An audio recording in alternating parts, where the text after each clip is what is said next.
পর্দার আগে অবস্থান মতো আমার সম্মানিত মা বোনেরা, আজকের এই মাহফিলের আয়োজক এই কালিয়াপুর আহমদিয়া রহমানিয়া পাক দরবার শরীফের প্রতিষ্ঠাতা আমার ভাই আহমদুল্লাহ কালিয়াপুরের রুহের মাগফিরাত কামনার্থে চতুর্থ বছরের মতো আমরা যে দোয়া মাহফিলের আয়োজন করেছি, সেই আয়োজনে যারা সহযোগিতা করেছেন তারা এবং দূর থেকে যারা শুনছেন সকলের উদ্দেশ্যে সালাম জানাচ্ছি। আসসালামু আলাইকুম ওয়া রাহমাতুল্লাহি ওয়া বারাকাতুহু। বিসমিল্লাহির রহমানির রহিম।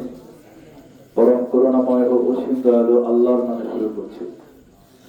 লক্ষ কোটি শুকরিয়া আদায় করি সেই মহান আল্লাহ রাব্বুল আলামিনের দরবারে, যিনি আজকে আমাদেরকে এই কালিয়াপুর দরবার শরীফে একজন ওলির রুহের মাগফিরাত কামনার্থে আজকের এই সুন্দর মাহফিলে উপস্থিত হওয়ার সৌভাগ্য অর্জন করেছি। সেজন্য আল্লাহ রাব্বুল আলামিনের কাছে লাখ কোটি শুকরিয়া আদায় করি। আমরা আল্লাহ রাব্বুল আলামিনের কাছে আরজি পেশ করি, তিনি যেন আমাদের এই মাহফিলটিকে ওনার শাহী দরবারে কবুল ও মঞ্জুর করে নেন, এখানে উপস্থিত সকলের জন্য বরকতময় করে দেন এবং কাল কিয়ামতের ময়দানে এই মাহফিলটিকে যেন আমাদের সকলের জন্য নাজাতের উসিলা বানিয়ে দেন। খাস করে এই মাহফিলের আয়োজক বৃন্দ, আমার ভাই আহমদুল্লাহ কালিয়াপুরের বংশার আশিকার বৃন্দ, যারা সহযোগিতা করেছেন, তাদের আত্মীয় স্বজন, তাদের পরিবার বর্গের প্রতিটি সদস্যের সমস্ত সব নিয়তগুলো যেন আল্লাহ রাব্বুল আলামিন পূরণ করে দেন। আজকের এই মাহফিলে আমরা দুরূদ শরীফ পড়লাম, মিলাদ শরীফ পড়লাম, তাসবিহ তাহলিল হবে, যা কিছু করি সমস্ত কিছু যেন আল্লাহ রাব্বুল আলামিন তার শাহী দরবারে কবুল ও মঞ্জুর করে।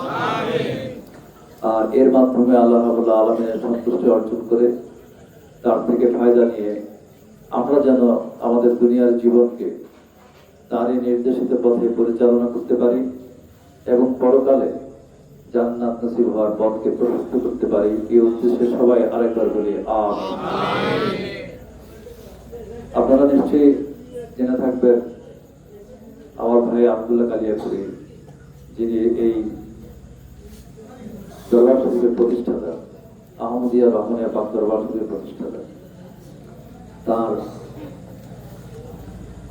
আজকে চতুর্থতম পঞ্চম মৃত্যুবার্ষিকী না, আজকে তার 40 দিন। আমরা ওনার যে মৃত্যুবার্ষিকী সেটা তো আমরা ওই সময়ে ওই দিনে আমরা সেটা পালন করতে পারি না, যেহেতু 14 ফাল্গুন আমাদের যে বার্ষিক মাহফিল, ওর মাহফিল তার পরবর্তীতেই সেটা এসে যায়, যার কারণে এত বড় একটা বার্ষিক মাহফিল করার পর আমাদের আশিকার ভক্তবৃন্দ আবার আরেকটা আয়োজন করা এটা একটু কষ্টসাধ্য হয়ে যায়, যার কারণে আমরা ওনার সন্তান ইমাম কালিয়াপুরি, ইমাম আহমদ কালিয়াপুরি, তার সাথে আলোচনা সাপেক্ষে, আমার ভাবির সাথে আলোচনা সাপেক্ষে আমরা সিদ্ধান্ত নিয়েছি যে আমরা প্রতি বছর ওনার যে 40 যে দিনটি, ওই দিনটি আমরা ধার্য করেছি।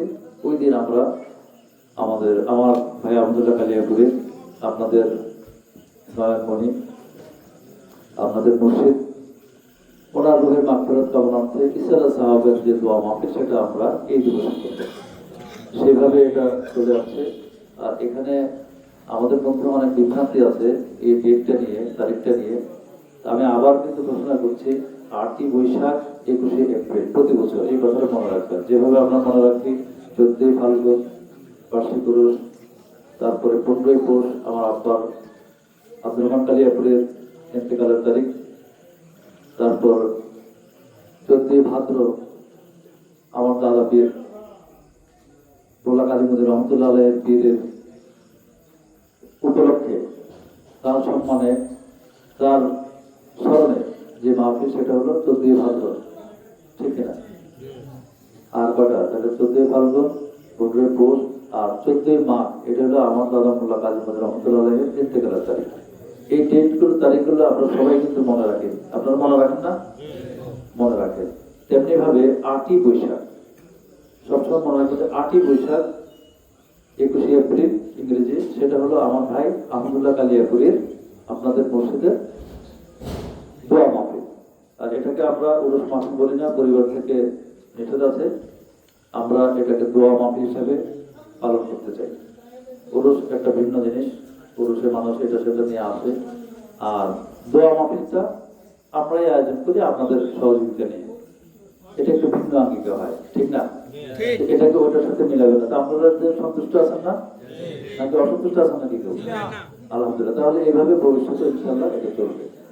তো দেখুন, আমার ভাই আহমদুল্লাহ কালিয়াপুরী তার জীবদ্দশায় যদি কিছু নাই করতেন, তাহলে কি আজকে আপনারা এখানে সমবেত হতেন? ওনার স্মরণে আসতেন না।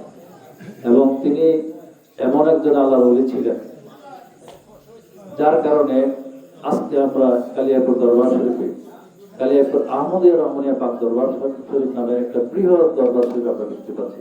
আমাদের স্পষ্ট, তাহলে আপনারা বুঝতে পারেন যে কত আশেকার ভক্তবৃন্দ উনি করে গেছেন এবং কত টাকা পয়সা দিয়ে সহযোগিতা করেছেন। আপনাদের সহযোগিতার বিনিময়ে আজকের এই দরবার শরীফ, এটাতে আমাদের কালিয়াপুরের আওলাদদের মান সম্মান বেড়েছে কি কমেছে? বেড়েছে না? অনেক বেড়েছে। আমাদের সম্মান বৃদ্ধি পেয়েছে। এই কালিয়াপুর মোল্লা কাজীমউদ্দিনের তরিকা সম্মান বৃদ্ধি পেয়েছে নাকি? আপনাদের সম্মান বৃদ্ধি পেয়েছে যে আপনারা মোল্লা কাজীমউদ্দিন রহমতুল্লাহ আলাইহির দরবারে আসা যাওয়া করেন, আব্দুর রহমান খানগাজী রহমতুল্লাহ আলাইহির দরবারে আসা যাওয়া করেন। সর্বশেষ আমার আহমদুল্লাহ কালিয়াপুরে এই দরবারে প্রতিষ্ঠিত আহমদিয়া রহমানিয়া পাক দরবার শরীফে আপনারা আসা যাওয়া করেন। এটা তো সৌভাগ্যের বিষয়, তাই না? এবং আমাদের প্রধান উদ্দেশ্য থাকবে যে যেহেতু আমরা ওনাকে পীর মানি, আহমদুল্লাহ কালিয়াপুরের পীর মানি, আমি নিজেও মানি, যেহেতু আমি অনেকবার বলেছি যে আমি বাবার ওরকম স্নেহ পাইনি, যেহেতু ছোট ছোট বাবা একটু বদনহলের ছিল, কিন্তু ভাই আহমদুল্লাহ কালিয়াপুরী উনি আমাকে কিন্তু স্নেহ মমতা দিয়ে গড়ে তুলেছেন এবং শেষ পর্যন্ত ইন্তেকালের পূর্বে আমাকে কিন্তু ওনার এই দায়িত্ব পালন করার জন্য আমাকে অনুমতি দিয়েছে। আপনাদের নিশ্চয়ই জানেন, তাহলে আমিও ধন্য। এখন আমরা তখনই আমরা সফলতা অর্জন করতে পারবো যদি আমরা ওনার রেখে যাওয়া যে আদর্শ, দুনিয়াতে ওনার রেখে যাওয়া যে আদর্শ, যে বিষয়ে উনি আমাদেরকে অনুপ্রাণিত করতেন, আমাদেরকে বুঝাতেন, আপনাদেরকে বুঝাতেন, কোরআন শরীফ তেলাওয়াত করতেন, অর্থ সহ বুঝাতেন, করতেন না? বিভিন্ন বিষয়ে আলোচনা রাখতেন, ভুল দুর্নীতি, তারপরে ব্যভিচার, তারপরে সুদ, এগুলো নিয়ে তো বলতেন, তাই না? জমাকারী উত্তমা যাবে, এ সমস্ত নিয়ে কিন্তু ওনার আলোচনার মুখ্য বিষয় ছিল। তার অর্থই হলো মানুষকে ধর্মীয় জ্ঞানে সমৃদ্ধ করা, ঠিক না? এটাই ওনার একমাত্র লক্ষ্য ছিল এবং ইনশাআল্লাহ শতভাগই উনি কামিয়াবি হয়েছেন, যার কারণে হাজার হাজার ভক্ত আশীর্বাদ বৃন্দ ওনার স্মরণে এখনো কালিয়াপুর দরবারে আসা যাওয়া করে। যেহেতু উনি আমাদেরকে ছেড়ে দুনিয়ার মুখ থেকে চলে গিয়েছেন, আমরা তো আর ওনাকে পাচ্ছি না। এখন আমাদেরকে বুঝতে হবে, আমরা কি থাকবো এই পৃথিবীতে? থাকবো? আমরাও থাকবো না। আমরাও কিন্তু ওনার মতো একদিন দুনিয়া থেকে চলে যাব। এই স্মরণটা আমাদের মনে সবসময় থাকতে হবে, ঠিক না?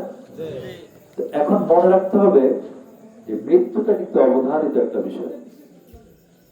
জন্মেলে মৃত্যু হবে, যার জন্ম আছে তার মৃত্যু আছে।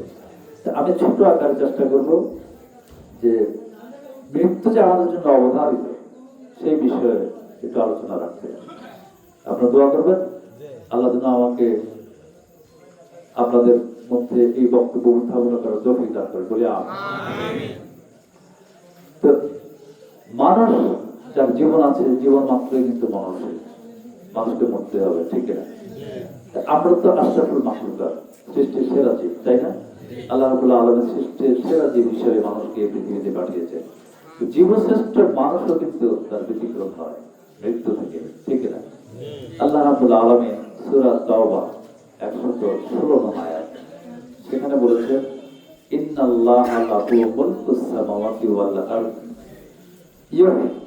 ইউহয়ি ওয়া ইউমীত, যে নিশ্চয়ই আল্লাহ তার জন্যই আসমান সমূহ ও জমিনের রাজত্ব, তিনি জীবন দান করেন ও মৃত্যু ঘটান। এটা কার কথা?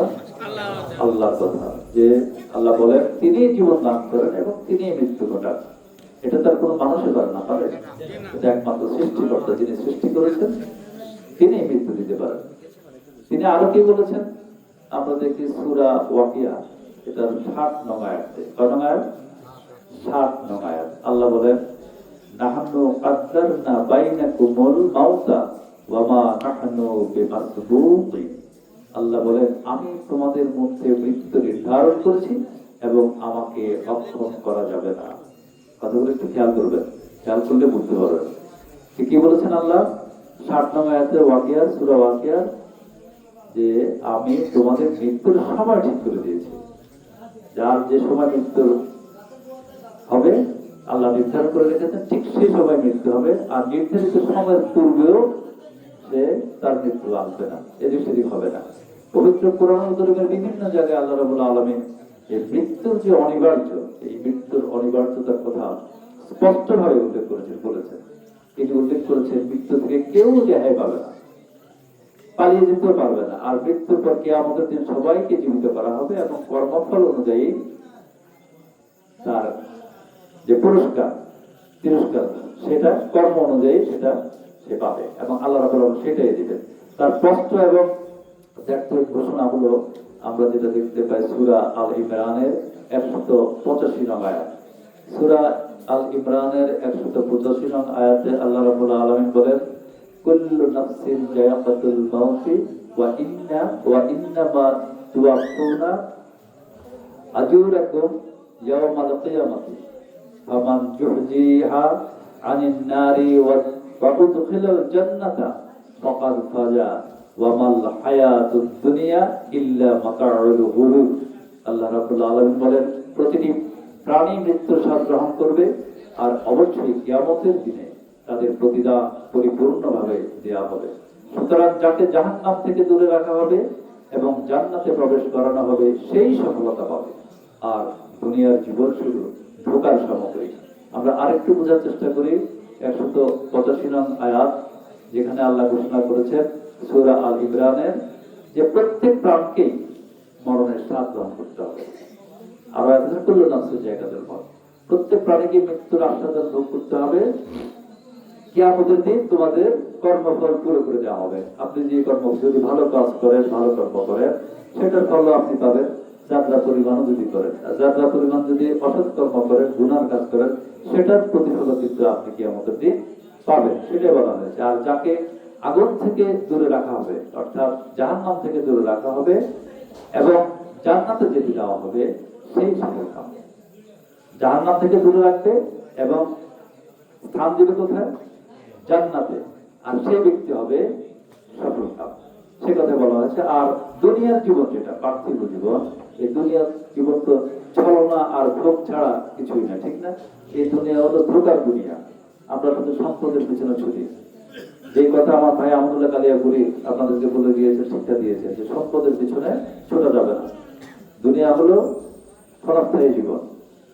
আখিরাতের সম্পদ যদি আমাকে কামাই করতে হয়, দুনিয়াদারি ছাড়তে হবে। দুনিয়া যদি আমাকে খেয়ে ফেলে তাহলে কিন্তু আর নিস্তার নেই, আমাকে জাহান্নামী হতে হবে। আর দুনিয়া যদি আমাকে খেয়ে না ফেলে, আমি যদি দুনিয়া থেকে দূরে থাকতে পারি, নিজেকে আড়ালে রাখতে পারি, তাহলে নিশ্চয়ই আল্লাহ রাব্বুল আলামিন আমাকে জান্নাত দান করবে বলে সুবহানাল্লাহ। অন্য এক জায়গা, সেটি সূরা মুলকের 2 নং আয়াত, আল্লাহ রাব্বুল আলামিন সেখানে কি বলেছেন? 2 নং আয়াত, এটা সূরা মুলক। আল্লাহ বলেন, আল্লাযী খালাকাল মাউতা ওয়াল হায়াতা লিয়াবলুয়াকুম আইয়ুকুম আহসানু আমালা ওয়া হুয়াল আজিজুল গাফুর।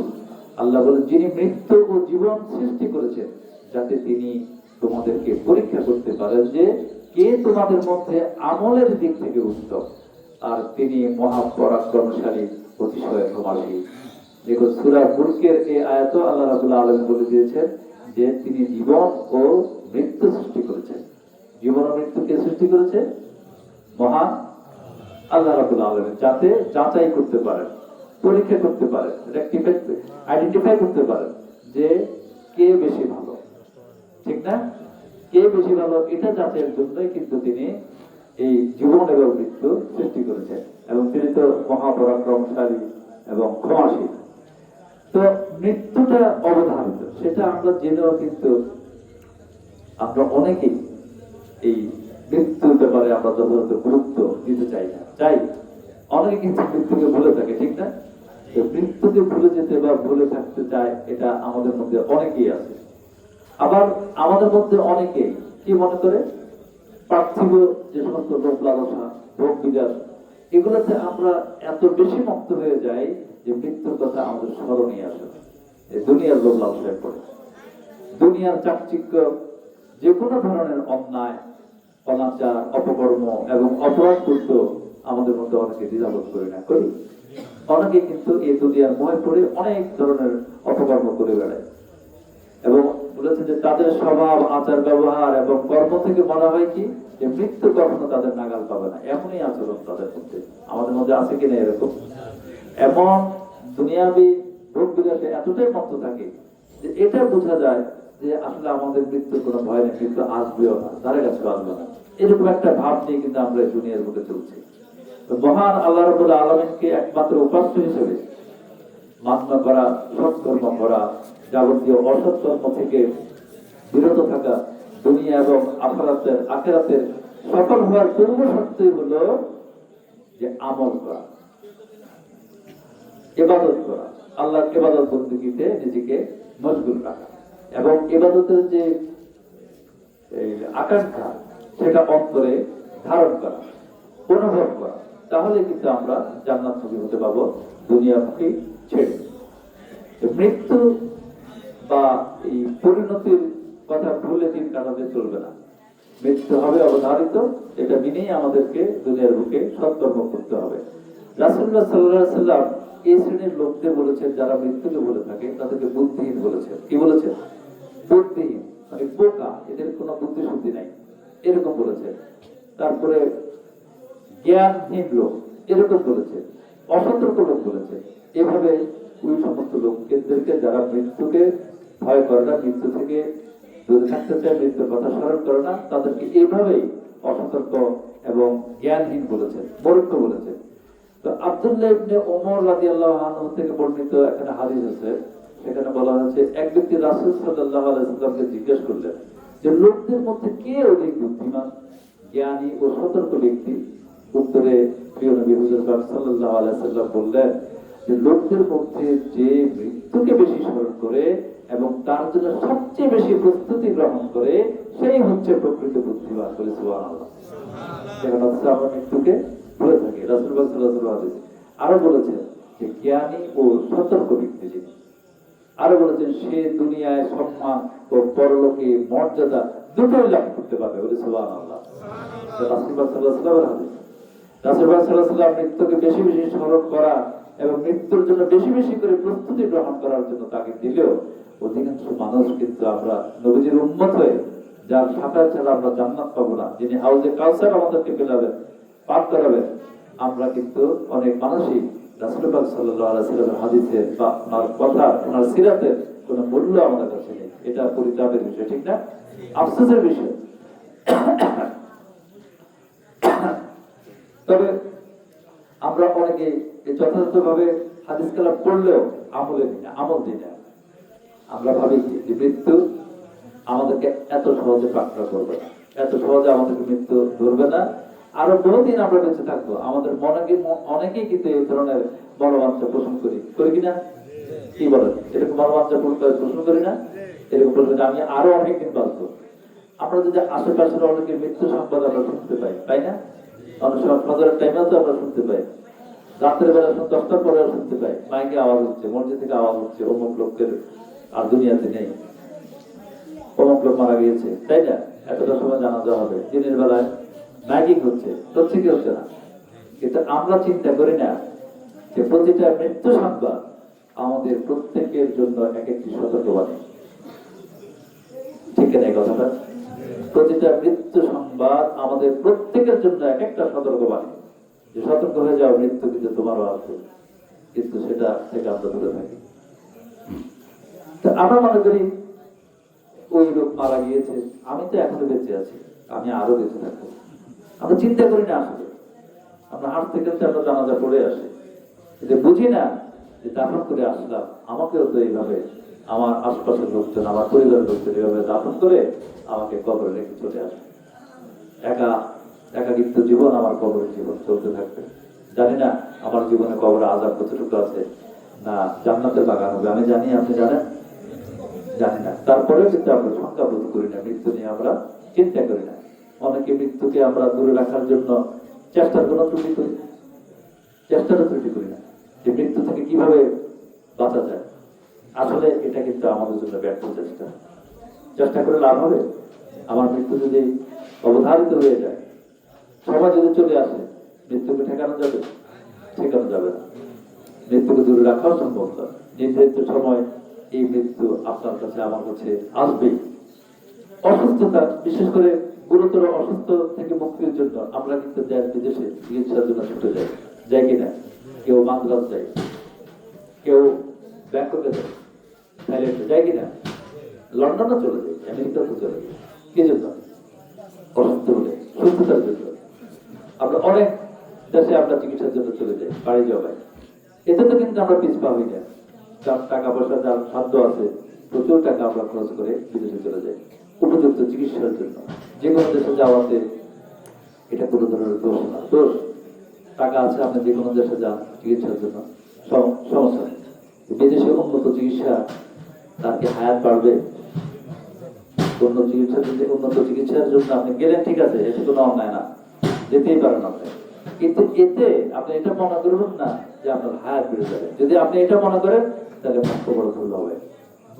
আপনি চিকিৎসা দিবেন সাহায্যকারী কে? আল্লাহ। আপনার হায়াত যদি থাকে, এই চিকিৎসায় আপনি আরোগ্য লাভ করবেন এবং বাঁচবেন। কিন্তু যদি মৃত্যু লেখা হয়ে থাকে, আপনি যত বড় লোকের হোক না কেন, আমেরিকা পর্যন্ত দেশে যান, জার্মানির মতো দেশে যান, সেখানে চিকিৎসা নেন, কিন্তু লাভ হয় না। লাভ হবে? মৃত্যু আপনাকে পাকড়াও করবে। আল্লাহ রাব্বুল আলামিন যতদিন হায়াত দিয়েছেন, ততদিন কেউ বেঁচে থাকে, এটাই স্বাভাবিক। এবং তিনি মৃত্যুর সময় নির্ধারণ করে দিয়েছেন, একটি সেকেন্ড পর্যন্ত হিসাব আছে প্রত্যেকের, যে কতটা কোন সময় তার মৃত্যু হবে, এগুলো কিন্তু লেখা আছে। তো মৃত্যুর সময় নির্ধারিত করে দিয়েছেন একমাত্র কে? আল্লাহ রাব্বুল আলামিন। আর এক সেকেন্ড পরিমাণ এদিক সেদিক হবে না। আমার মৃত্যু যদি এখন লেখা থাকে, আমি এই যে শব্দ উচ্চারণ করছি, আরেকটা শব্দ আমি উচ্চারণ করার সুযোগ আমি পাবো না। পাবো না। আপনারা বসে আছেন, ঢলে পড়তে পারেন। যদি মৃত্যু অবধারিত হয়ে যায়, এখনই ঢলে পড়তে পারেন মৃত্যুর মুখে। এমনই একটা জিনিস, এক সেকেন্ডও এদিক সেদিক হবে না। পবিত্র কোরআনুল কারীমে আল্লাহ রাব্বুল আলামিন সূরা নিসার ৭৮ নং আয়াত, সেখানে বলেছেন, আইনা মাতা কুমুল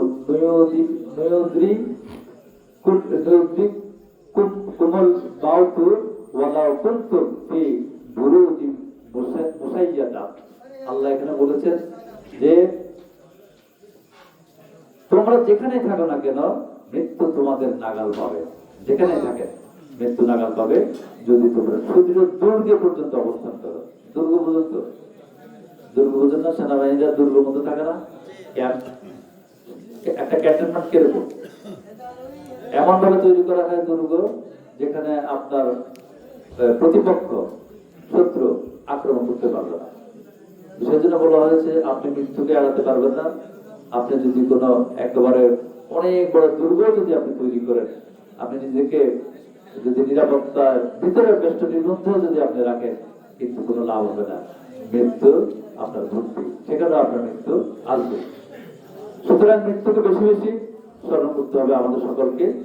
আর একই সঙ্গে মৃত্যুর জন্য আমাদের প্রস্তুতি নিতে হবে। মনে রাখতে হবে যে মৃত্যু চিন্তা, অনাচার, অপকর্ম এবং অপরাধমূলক কাজ থেকে বিরত রাখার একমাত্র মাধ্যম হলো মৃত্যু চিন্তা। আমি যদি খারাপ কাজ থেকে বিরত থাকতে চাই, সমস্ত অপকর্ম থেকে বিরত থাকতে চাই, তাহলে আমার মৃত্যুর কথা বেশি বেশি স্মরণ করতে হবে। কারণ মৃত্যুর কথা স্মরণ করলে আমার ভয় আসবে যে আমি তো মারা যাব। আমার যদি মৃত্যু ঘটে, তাহলে কি হবে? আমার কবরে আযাব শুরু হয়ে যাবে, এবং আমি কালকে আমাদের ময়দানে আমার জন্য নির্ধারিত স্থান হয়ে যাবে জাহান্নাম। জাহান্নাম তো শুধু আগুন, সেই জাহান্নামের আগুনে আমাকে আপনাকে জ্বলতে হবে। সেই জন্য আপনি সবসময় চেষ্টা করবো মৃত্যুকে স্মরণ রাখতে। সুতরাং মৃত্যুকে বেশি বেশি স্মরণ করতে হবে, একই সঙ্গে মৃত্যুর জন্য আমাদের প্রস্তুতিও দিতে হবে। সমস্ত ভালো কাজের দিকে আমাদেরকে মন দিতে হবে, খারাপ কাজ থেকে দূরে থাকতে হবে, সমস্ত খারাপ চিন্তা থেকে আমাদেরকে আমাদের নিজেদেরকে দূরে সরিয়ে রাখতে হবে। তো ভয় এবং মৃত্যু সম্পর্কে কোরআনেরও কিন্তু যথেষ্ট নির্দেশনা আছে, আমরা সে ব্যাপারে একটু আলোচনা করি। কোরআন কারীমে মহান আল্লাহ রাব্বুল আলামিন ঈমানদারদের উদ্দেশ্য করে দুইটা নির্দেশ দিয়েছে। কয়টা নির্দেশ? দুইটা, একটু খেয়াল করবেন। প্রথমটা হলো আল্লাহকে ভয় করার নির্দেশ, আর দ্বিতীয়টা হলো মুসলিম হওয়া ছাড়া মৃত্যুবরণ না করার নির্দেশ। কথা বুঝতে পারছেন? একটা হলো আল্লাহকে ভয় করার কথা, আরটা হলো মুসলমান না হয়ে যাতে কারো মৃত্যু না হয়। এই দুইটা নির্দেশ কিন্তু আল্লাহ রাব্বুল আলামিন দিয়েছে। কি আশ্চর্যজনক ব্যাপার না এটা? কেন আল্লাহ রাব্বুল আলামিন এই দুইটা নির্দেশ ঈমানদারদেরকে লক্ষ্য করে দিয়েছে, সাধারণ মানুষেরা তাদেরকে লক্ষ্য করে? এই ঈমানদারগণ, এইভাবে আয়াতে এসেছে, এই ঈমানদারগণ তোমরা মৃত্যুকে ভয় করো এবং ভালো মুসলিম হওয়া ছাড়া তোমরা এই কবর দেশে যায় না। ঈমানদারদের বলেছে। তাহলে কি ঈমানদাররা আল্লাহকে ভয় করে না? প্রশ্ন আসে কি? ঈমানদারকে আল্লাহকে ভয় করে না, আবার তারা কি মুসলমান না? প্রশ্ন আসে কিনা? এর আগের কয়েকটা আয়াতে আল্লাহ রাব্বুল আলামিন ঈমানদারদেরকে এই মর্মে সতর্ক করেছিলেন যে আহলে কিতাব তথা ইহুদি খ্রিস্টান এবং অন্যান্য লোক মুসলমানদের পথভ্রষ্ট করতে চায়, মুসলমানরা যেন সজ্ঞানে তাদের এই পথভ্রষ্টতা থেকে আত্মরক্ষা করতে পারে। সেই কারণে মহান আল্লাহ রাব্বুল আলামিন এই আয়াতে একটা বিশেষ মূলনীতি ঘোষণা করে দিয়েছে, আর তা হলো তাকওয়া। সেটা কি? সেটা হলো তাকওয়া, অর্থাৎ আল্লাহ ভীরুতা, আল্লাহ ভয় সবসময় ভীরু থাকা। আল্লাহ রাব্বুল আলামিন ওই ঈমানদারদেরকে উদ্দেশ্য করে বলেছেন যে হে বিশ্বাসীগণ, তোমরা আল্লাহকে যথাযথভাবে ভয় করো এবং তোমরা মুসলিম আত্মসমর্পণকারী, মুসলমান মানে আত্মসমর্পণকারী না হয়ে মৃত্যুবরণ করো না। সূরা আল ইমরানের 102 নং আয়াত। তো আল্লাহকে যথাযথভাবে আমরা ভয় করবো, এটা অর্থটা কি? যথাযথভাবে ভয় করার কথা বলেছে, এটা অর্থটা হলো যে আল্লাহকে ভয় করার মতো ভয় করার অর্থ হলো ইসলামের যাবতীয় বিধিবিধান যেগুলো আছে, কোরআন সুন্নাহর যে সমস্ত দিক নির্দেশনা গুলো আছে, সে সমস্ত দিক নির্দেশনা অনুযায়ী যথাযথভাবে পালন করে মেনে চলা, সেটাই কিন্তু আল্লাহ চেয়েছেন। আর যত নিষিদ্ধ বস্তু আছে, সকল প্রকার নিষিদ্ধ বস্তু থেকে, নিষিদ্ধ কর্ম থেকে বিরত থাকা, নিষিদ্ধ বিষয়গুলো থেকে বিরত থাকা, এমনকি ইসলামে নিষিদ্ধ কাজগুলো ধার কাছেও না দেওয়া, এটাই কিন্তু আল্লাহর ভয়। আল্লাহ রাব্বুল আলামিন যখন এই আয়াত নাযিল করেন, তখন কিন্তু সাহাবায়ে কেরাম সবচেয়ে বেশি বিচলিত হয়ে যায়। সাহাবায়ে কেরাম কিন্তু ভয় করে। তখন আল্লাহ রাব্বুল আলামিন আরেকটা আয়াত নাযিল করেন, সেখানে বলা হয়েছে যে তোমরা তোমাদের সাধ্যমতো আল্লাহকে ভয় করো। এই আয়াত আবার বলেছে সাধ্যমতো আল্লাহকে ভয় করো। তবে এই আয়াত কিন্তু কোনোভাবে ওই যে আগের আয়াতের যে হুকুম, সেটা কিন্তু রহিত করে না, বরং আল্লাহকে তার বিধান পালনে যথাযথভাবে ভয় করতে হবে, এটাই কিন্তু বুঝিয়েছে। এই আয়াতটা নাযিল করে পেরেশানিটাকে একটু হালকা করেছে, যে সাধ্যমতো চেষ্টা করো। এটার উদ্দেশ্য হলো একটু হালকা করতে, কথা বুঝতে পারছেন? একটু হালকা করলো। সুতরাং ওই যে ফাতহুল কাদির, এই আয়াতের অর্থ এইভাবে, অর্থটা এসেছে যে আল্লাহকে সেভাবে ভয় করো যেভাবে তাকে ভয় করা উচিত। আমরা আল্লাহকে কেমন ভয় করবো? যে আমরা একজন মেম্বারকে ভয় করি, একজন চেয়ারম্যানকে ভয় করি, একজন পুলিশকে ভয় করি, করি না? একজন জাজকে ভয় করি, আমার শাস্তিটা যদি দিয়ে দেয়, ভয় করি না? এইভাবে ভয় করলে চলবে না। এটা হলো দুনিয়ার ভয়, দুনিয়ার ভয় না। এটা আল্লাহকে তো আমরা ওইভাবে ভয় করবো না। এটা আল্লাহ আমার জন্য জাহান্নাম নির্ধারণ করে রেখেছে, আগুন প্রজ্বলিত আগুন যেখানে, সেটা নির্ধারণ করে রেখেছে। তাহলে ভয়টা কি একজন চেয়ারম্যানকে যেরকম ভয় করবো, আল্লাহকে ওইভাবে ভয় করলে চলবে নাকি? সবচেয়ে বেশি ভয় করতে হবে, সবচেয়ে বেশি ভয় করতে হবে। কারণ কি, আমার যে অনন্ত জীবন, আপনার যে অনন্ত জীবন, সেই অনন্ত জীবন আমি যেখানে থাকবো সেটার জন্য ভয় করবো না? জাহান্নামে যদি আমি হতে হয়, সেটার জন্য তো আমার ভয় করা উচিত। তাহলে দুনিয়ার কাউকে আমার কোনোরকম ভয় করার করবো না। আল্লাহকে ভয় করবো, আল্লাহকে যেভাবে ভয় করতে হয় সেভাবে ভয় করবো। একজন মানুষকে আমি ভয় করবো, তো মানুষের হয়তো আমাকে একটু পিটুনি দিবে, এই তো এটার ভয় কি আর আল্লাহকে ভয় করার সমান হলো? একটা সন্ত্রাসী আমাকে আক্রমণ করলো, সন্ত্রাসী থেকে দূরে থাকার চেষ্টা করে সন্ত্রাসীকে আমি ভয় করি, আল্লাহকে কি আমি সেভাবে ভয় করবো? আল্লাহ সবকিছু দেখেন। সন্ত্রাসী থেকে আমি লুকাতে পারবো, পুলিশ থেকে আমি পুলিশের হয়রানি থেকে বাঁচতে পারবো, চলে যাবো অন্য দেশে, পালিয়ে থাকবো কিছুদিন, কিন্তু আল্লাহ থেকে বাঁচতে পারবো? আল্লাহ সবকিছু দেখেন। কোথায় যাবেন? পালাতে পারবো? পালানোর সুযোগ আছে? মোটের সুযোগ নাই। তাহলে আল্লাহকে আমরা সেইভাবে ভয় করব যেভাবে স্বীয় সাধ্য মতো তাকে ভয় করা উচিত। আমার সাধ্য মতো যতটুকু ভয় করা উচিত, সর্বোচ্চ চেষ্টা দিয়ে আমি আল্লাহ রাব্বুল আলামিনকে ভয় করবো। তো সুতরাং মুমিন মুসলমানের উচিত কি? প্রত্যেকটা মুমিন মুসলমানের উচিত হলো আল্লাহকে ভয় অর্জনের হক যথাযথভাবে আদায় করা। কারণ আল্লাহকে ভয় করা এটা কিন্তু আল্লাহর হক। আমার প্রতি, আপনার প্রতি আল্লাহর হক যে আমি তোমাকে সৃষ্টি করেছি, তুমি আমাকে ভয় করবে, এটা আমার হক। তাহলে আমরা যদি আল্লাহকে ভয় না করি, হক আদায় হবে? আল্লাহর হক আদায় হবে? তো আমরা কি চাই না আল্লাহর হক আদায় করতে? আর আল্লাহর হক আদায় না করে যদি আমাদের মৃত্যু ঘটে, আমরা বেঈমান হয়ে যাব, অকৃতজ্ঞ হয়ে যাব। কারণ যিনি আমাদের জন্য এত সুন্দর পৃথিবী দিয়েছেন ভোগ বিলাসের জন্য, আমাদের যত জীবন উপকরণ আছে সকল প্রকার জীবন উপকরণ দিয়ে এই পৃথিবীটাকে সৃষ্টি করেছে একমাত্র তার মাখলুকের জন্য, বিশেষ করে আশরাফুল মাখলুকাত আমি আপনি আমাদের জন্য, সৃষ্টির সেরা জীবের জন্য। ঠিক কিনা? তাহলে প্রত্যেক কাজে আল্লাহর আনুগত্য করা, আনুগত্যের বিপরীতে কোনো কাজ না করা, এবং আল্লাহকে সবসময় স্মরণ রাখা, জিকির করা। এটা আমরা জিকিরের অনুষ্ঠান আজকে জিকির করবো না, শুধু এই মুহূর্তে জিকির করা না। আল্লাহ বলেছে স্বপ্নে জাগরণে সবসময় আমার জিকির করো। আপনি জিকির করতে করতে ঘুমান, এই ঘুমের মধ্যেও কিন্তু আপনার কলবে জিকির হবে। হবে কি হবে না?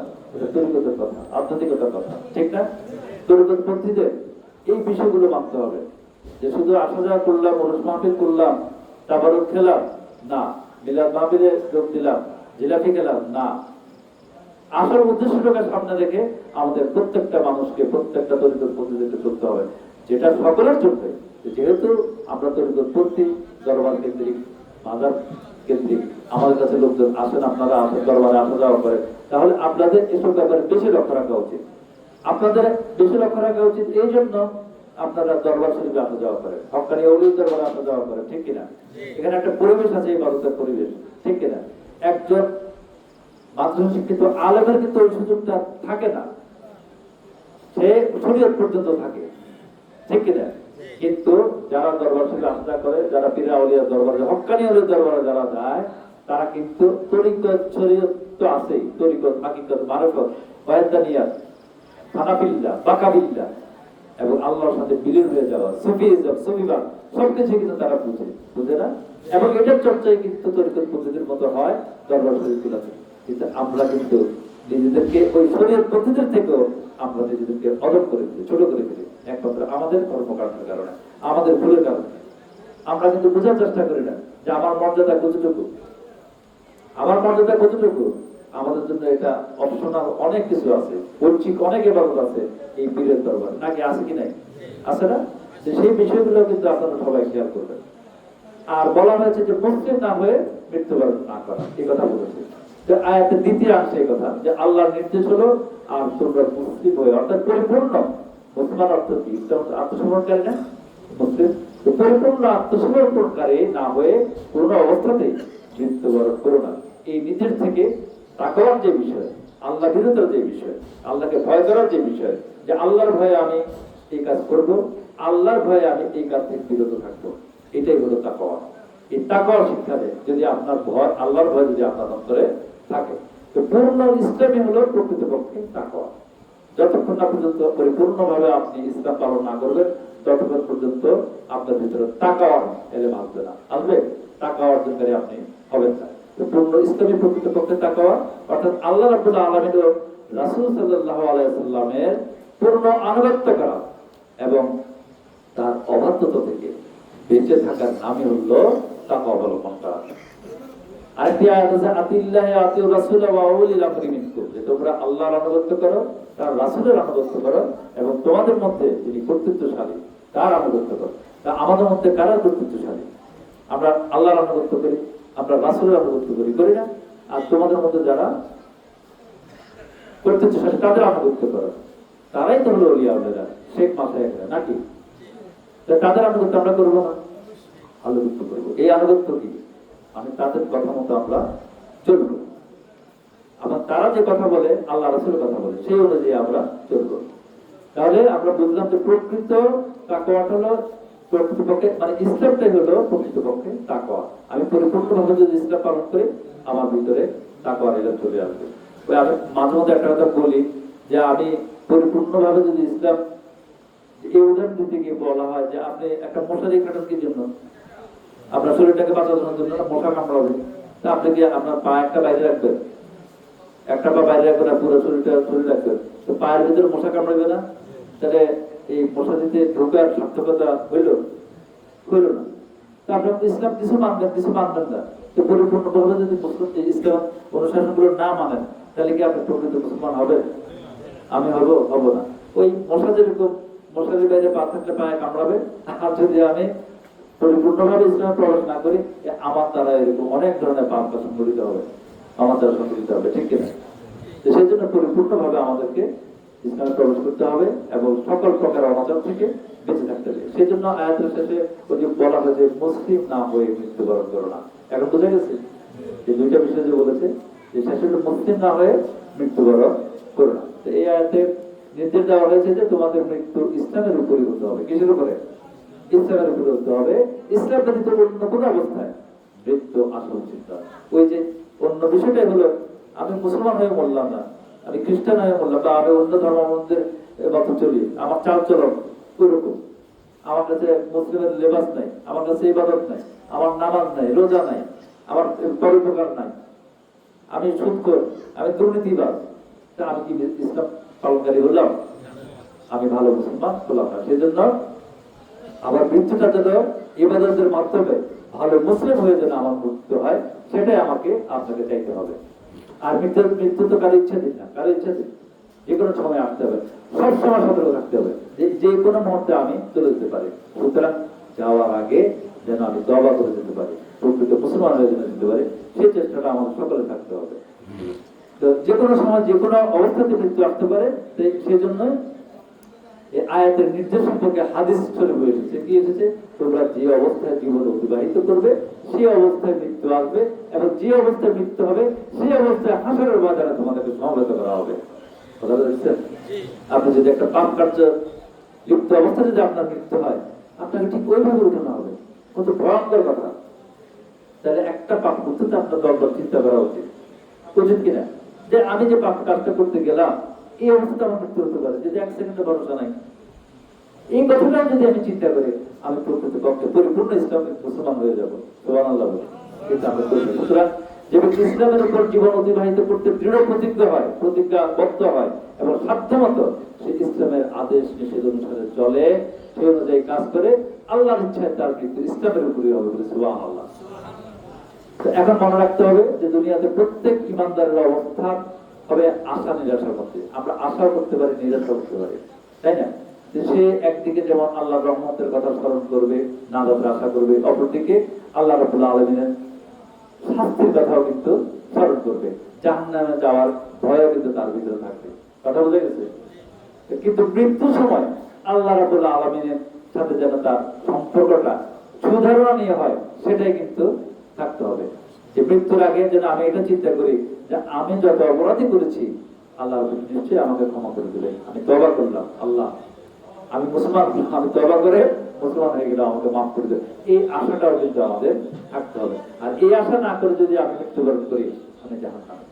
এবং আমি যদি এই আশা করে মৃত্যুবরণ করি, আশা নিয়ে কথা বলা হয়েছে, প্রত্যেক মানুষের জীবনে আশা নিয়ে, কিন্তু আল্লাহর উপর আশা নিয়ে কিন্তু আমাদেরকে মৃত্যুবরণ করতে হবে, এটাই আল্লাহ চায়।